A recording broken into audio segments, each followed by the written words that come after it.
Chapter 7 of Allan and the Holy Flower. This recording is in the public domain. Allan and the Holy Flower by H. Rider Haggard. Chapter 7. The Rush of the Slaves. Well, we did all that we could in the way of making ready. After we had strengthened the thorn fence of our boma as much as possible, and lit several large fires outside of it to give us light, I allotted his place to each of the hunters, and saw that their rifles were in order, and that they had plenty of ammunition. Then I made Stephen lie down to sleep, telling him that I would wake him to watch later on. This, however, I had no intention of doing, as I wanted him to rise fresh and with a steady nerve on the occasion of his first fight.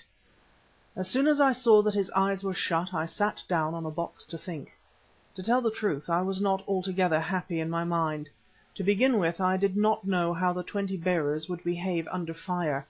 They might be seized with panic and rush about, in which case I determined to let them out of the boma to take their chance, for panic is a catching thing.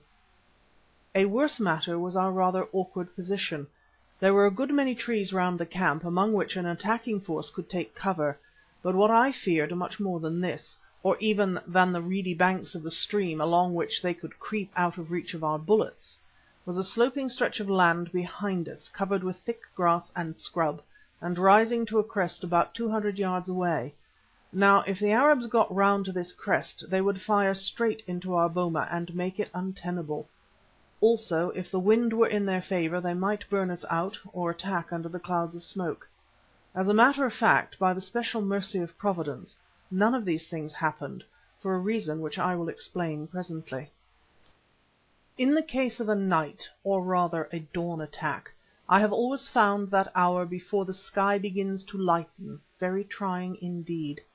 As a rule, everything that can be done is done, so that one must sit idle.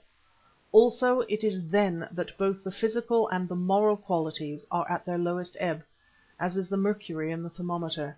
The night is dying, the day is not yet born. All nature feels the influence of that hour. Then bad dreams come, then infants wake and call, then memories of those who are lost to us arise, then the hesitating soul often takes its plunge into the depths of the unknown. It is not wonderful, therefore, that on this occasion the wheels of time drove heavily for me. I knew that the morning was at hand by many signs. The sleeping bearers turned and muttered in their sleep. A distant lion ceased its roaring and departed to its own place. An alert-minded cock crew somewhere, and our donkeys rose and began to pull at their tether ropes. As yet, however, it was quite dark. Hans crept up to me. I saw his wrinkled yellow face in the light of the watch-fire. "I smell the dawn," he said, and vanished again. Mavovo appeared, his massive frame silhouetted against the blackness. "Watcher by night, the night is done," he said. "If they come at all, the enemies should soon be here." Saluting, he too passed away into the dark, and presently I heard the sounds of spear blades striking together and of rifles being cocked. I went to Stephen and woke him. He sat up yawning, muttered something about greenhouses, then remembering said, "Are those Arabs coming? We are in for a fight at last. Jolly old fellow, isn't it?" "You are a jolly old fool," I answered inconsequently, and marched off in a rage. My mind was uneasy about this inexperienced young man. If anything should happen to him, what should I say to his father? Well, in that event it was probable that something would happen to me too. Very possibly we should both be dead in an hour. Certainly I had no intention of allowing myself to be taken alive by those slaving devils. Hassan's remarks about fires and ant-heaps and the sun were too vividly impressed upon my memory. In another 5 minutes everybody was up, though it required kicks to rouse most of the bearers from their slumbers. They, poor men, were accustomed to the presence of death, and did not suffer him to disturb their sleep. Still I noted that they muttered together and seemed alarmed. "If they show signs of treachery you must kill them," I said to Mavovo, who nodded in his grave, silent fashion. Only we left the rescued slave woman and her child, plunged in the stupor of exhaustion in a corner of the camp. What was the use of disturbing her? Sammy, who seemed far from comfortable, brought 2 pannikins of coffee to Stephen and myself. "This is a momentous occasion, Messrs. Quatermain and Somers," he said, as he gave us the coffee, and I noted that his hand shook and his teeth chattered. "The cold is extreme." He went on in his copybook English by way of explaining these physical symptoms, which he saw I had observed. "Mr. Quatermain, it is all very well for you to paw the ground and smell the battle from afar, as it is written in the book of Job, but I was not brought up to the trade and take it otherwise. Indeed, I wish I was back at the Cape, yes, even within the whitewashed walls of the place of detention." "So do I," I muttered, keeping my right foot on the ground with difficulty. But Stephen laughed outright and asked: "What will you do, Sammy, when the fighting begins?" "Mr. Somers," he answered, "I have employed some wakeful hours in making a hole behind that tree trunk, through which I hope bullets will not pass.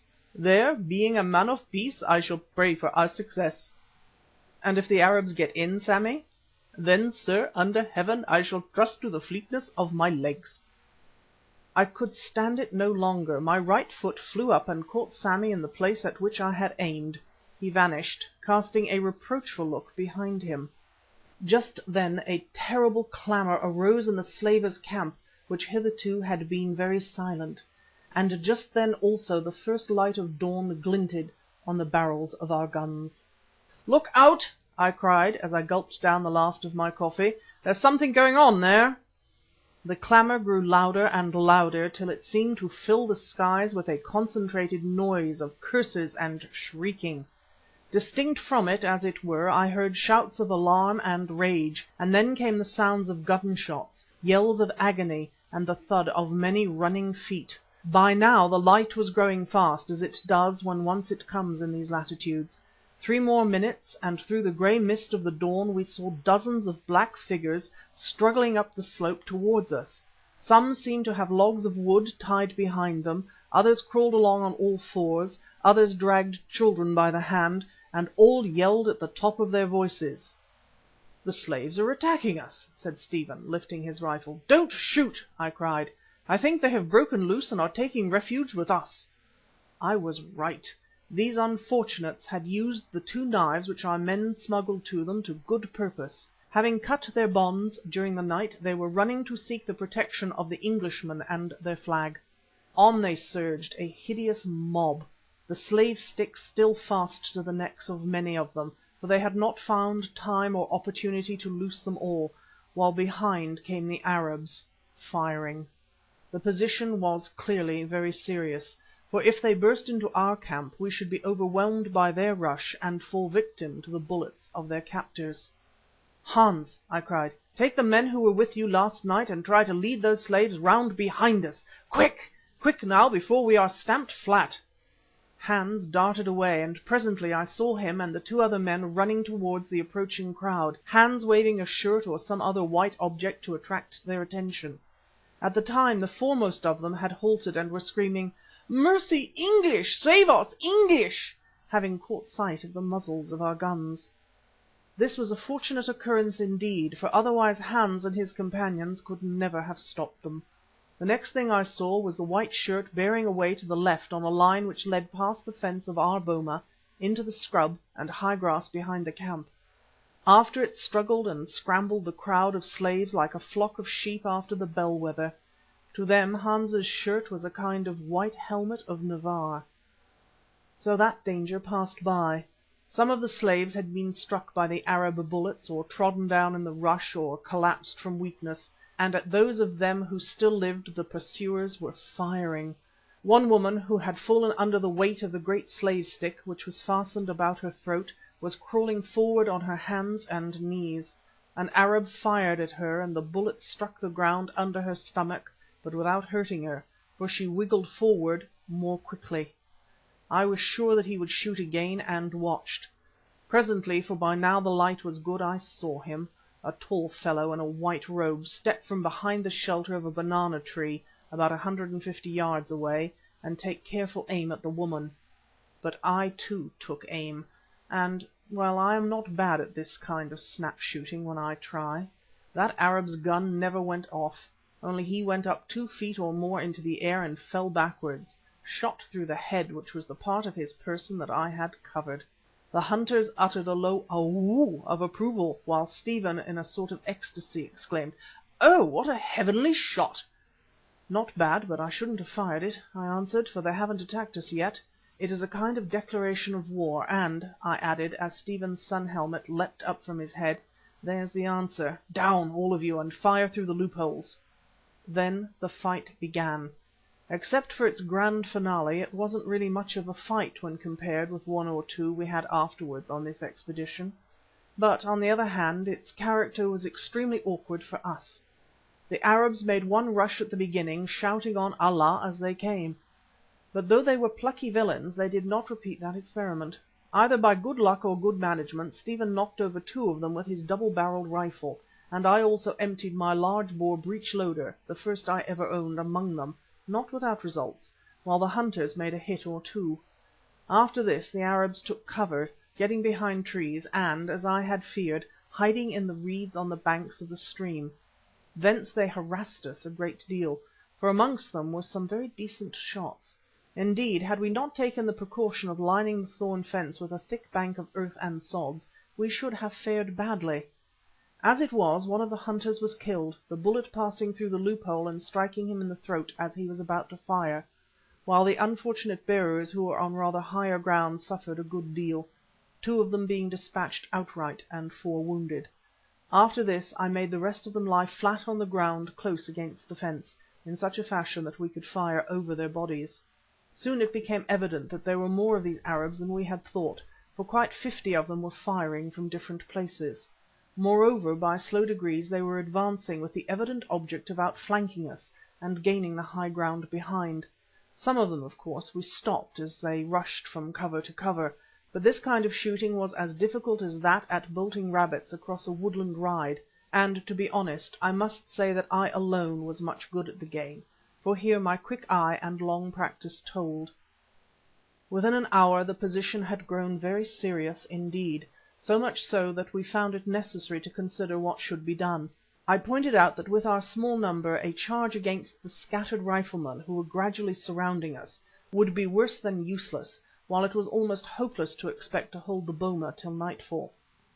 Once the Arabs got behind us they could rake us from the higher ground. Indeed, for the last half-hour we had directed all our efforts to preventing them from passing this boma, which fortunately the stream on the one side and a stretch of quite open land on the other made it very difficult for them to do without more loss than they cared to face. "I fear there is only one thing for it," I said at length, during a pause in the attack while the Arabs were either taking counsel or waiting for more ammunition, "to abandon the camp and everything and bolt up the hill. As those fellows must be tired, and we are all good runners, we may save our lives in that way." "How about the wounded?" asked Stephen, "and the slave woman and child?" "I don't know," I answered, looking down. Of course I did know very well, but here in an acute form arose the ancient question: were we to perish for the sake of certain individuals in whom we had no great interest, and whom we could not save by remaining with them? If we stayed where we were our end seemed fairly certain, whereas if we ran for it we had a good chance of escape. But this involved the desertion of several injured bearers and a woman and child whom we had picked up starving, all of whom would certainly be massacred, save perhaps the woman and child.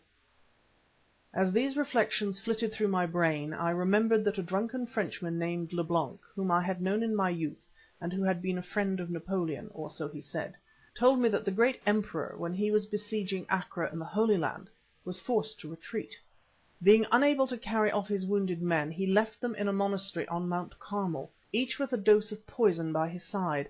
Apparently they did not take the poison, for according to Leblanc, who said he was present there, not as a wounded man, the Turks came and butchered them. So Napoleon chose to save his own life and that of his army at the expense of his wounded. But after all, I reflected, he was no shining example to Christian men, and I hadn't time to find any poison. In a few words I explained the situation to Mavovo, leaving out the story of Napoleon, and asked his advice. "We must run," he answered. "Although I do not like running, life is more than stores, and he who lives may one day pay his debts. But the wounded, Mavovo, we cannot carry them." "I will see to them, Macumazahn. It is the fortune of war. Or if they prefer it we can leave them to be nursed by the Arabs." Which of course was just Napoleon and his poison over again. I confess that I was about to assent, not wishing that I and Stephen, especially Stephen, should be potted in an obscure engagement with some miserable slave traders, when something happened. It will be remembered that shortly after dawn Hans, using a shirt for a flag, had led the fugitive slaves past the camp up to the hill behind. There he and they had vanished, and from that moment to this we had seen nothing of him or them. Now of a sudden he reappeared, still waving the shirt. After him rushed a great mob of naked men, 200 of them perhaps, brandishing slave sticks, stones, and the boughs of trees. When they had almost reached the boma whence we watched them amazed, they split into two bodies, half of them passing to our left, apparently under the command of the Mazitu who had accompanied Hans to the slave camp, and the other half to the right, following the old Hottentot himself. I stared at Mavovo, for I was too thunderstruck to speak. "Ah," said Mavovo, "that spotted snake of yours," he referred to Hans, "is great in his own way, for he has been able to put courage into the hearts of slaves. Do you not understand, my father, that they are about to attack those Arabs, yes, and to pull them down as wild dogs do a buffalo calf?" It was true. This was the Hottentot's superb design. Moreover, it succeeded. Up on the hillside he had watched the progress of the fight and seen how it must end. Then, through the interpreter who was with them, he harangued those slaves, pointing out to them that we, their white friends, were about to be overwhelmed, and that they must either strike for themselves or return to the yoke. Among them were some who had been warriors in their own tribes, and through these he stirred the others. They seized the slave sticks from which they had been freed, pieces of rock, anything that came to their hands, and at a given signal charged, leaving only the women and children behind them. Seeing them come, the scattered Arabs began to fire at them, killing some, and thereby revealing their own hiding places. At these the slaves rushed. They hurled themselves upon the Arabs. They tore them, they dashed out their brains in such fashion that within another 5 minutes quite 2/3 of them were dead, and the rest, of whom we took some toll with our rifles as they bolted from cover, were in full flight. It was a terrible vengeance. Never did I witness a more savage scene than that of these outraged men wreaking their wrongs upon their tormentors. I remember that when most of the Arabs had been killed and a few were escaped, the slaves found one, I think it was the captain of the gang, who had hidden himself in a little patch of dead reeds washed up by the stream. Somehow they managed to fire these. I expect that Hans, who had remained discreetly in the background after the fighting began, emerged when it was over and gave them a match. In due course out came the wretched Arab. Then they flung themselves on him as marching ants do upon a caterpillar, and despite his cries for mercy, tore him to fragments, literally to fragments. Being what they were, it was hard to blame them. If we had seen our parents shot, our infants pitilessly butchered, our homes destroyed, and our women and children marched off in the slave sticks to be sold into bondage, should we not have done the same? I think so, although we are not ignorant savages. Thus our lives were saved by those whom we had tried to save, and for once justice was done even in those dark parts of Africa, for in that time they were dark indeed.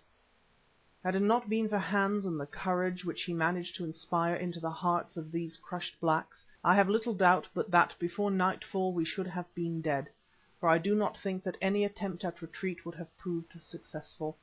And if it had, what would have happened to us in that wild country, surrounded by enemies, and with only a few rounds of ammunition that we could have carried in our flight?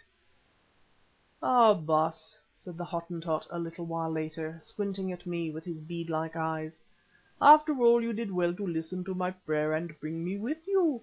Old Hans is a drunkard, yes, or at least he used to be, and old Hand gambles, yes, and perhaps old Hans will go to hell.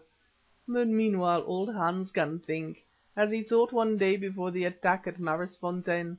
as he thought one day on the hill of slaughter by Dingaan's kraal, and as he thought this morning up there among the bushes. Oh, he knew how it must end.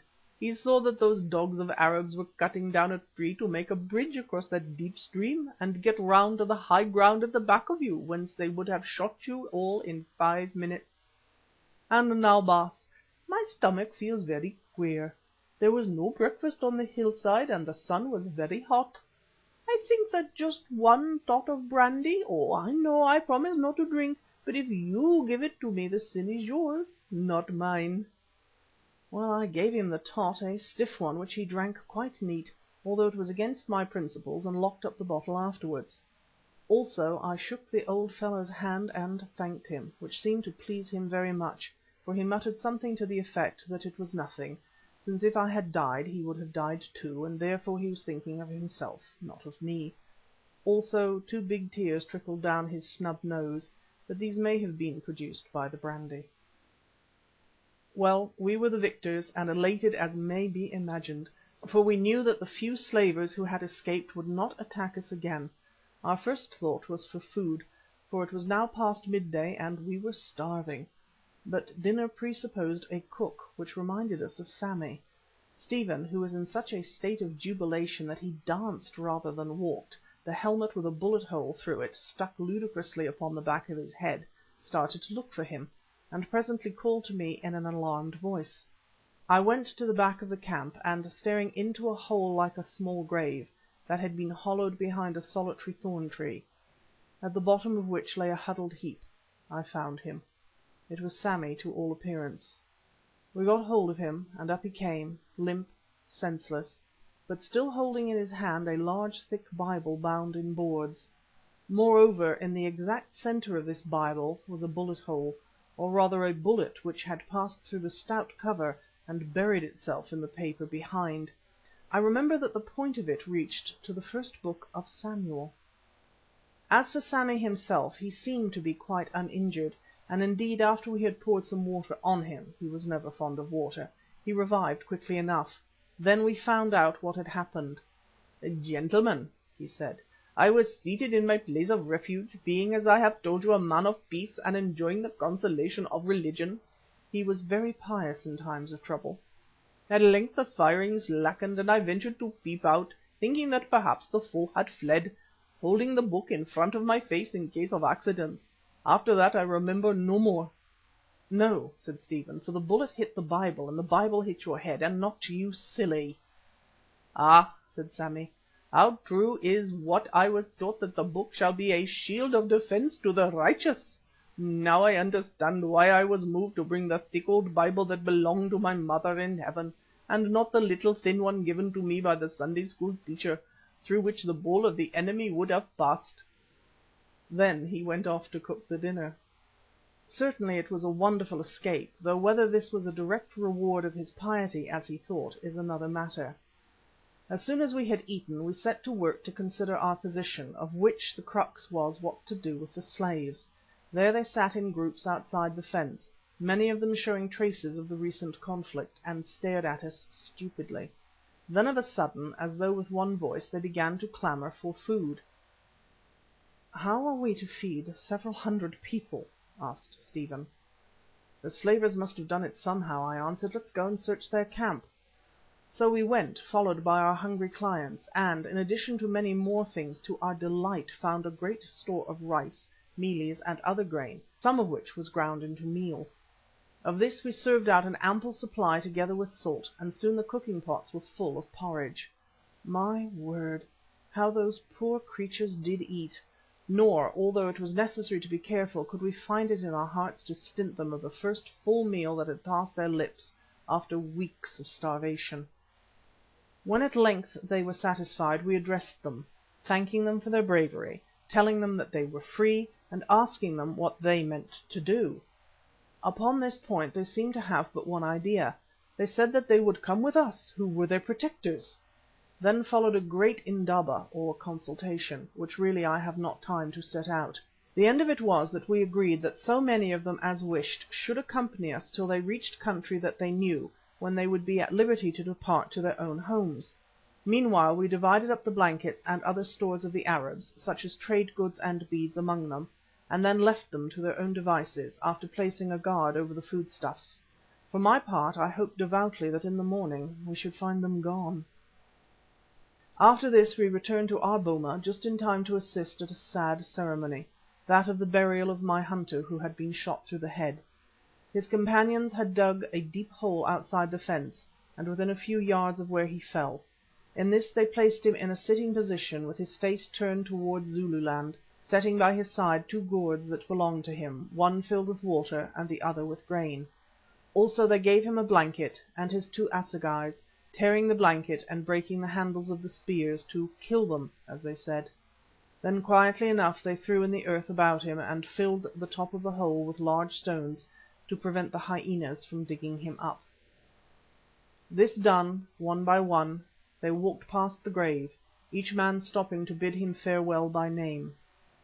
Mavovo, who came last, made a little speech, telling the deceased to "namba kachle," that is, go comfortably to the land of ghosts, as, he added, no doubt he would do who had died as a man should. He requested him, moreover, if he returned as a spirit, to bring good and not ill fortune on us, since otherwise when he, Mavovo, became a spirit in his turn, he would have words to say to him on the matter. In conclusion he remarked that as his, Mavovo's snake, had foretold this event at Durban, a fact with which the deceased would now be acquainted, he, the said deceased, could never complain of not having received value for the shilling he had paid as a divining fee. "Yes," exclaimed one of the hunters with a note of anxiety in his voice, "but your snake mentioned 6 of us to you, O Doctor." "It did," replied Mavovo, drawing a pinch of snuff up in his uninjured nostril, "and our brother there was the first of the 6. Be not afraid, the other 5 will certainly join him in due course, for my snake must speak the truth. Still, if anyone is in a hurry," and he glared round the little circle, "let him stop and talk with me alone. Perhaps I could arrange that his turn—" Here he stopped, for they were all gone. "Glad I didn't pay a shilling to have my fortune told by Mavovo," said Stephen, when we were back at the boma. "But why did they bury his pots and spears with him?" "To be used by the spirit on its journey," I answered, "although they do not quite know it. These Zulus believe, like all the rest of the world, that man lives on elsewhere." End of chapter 7.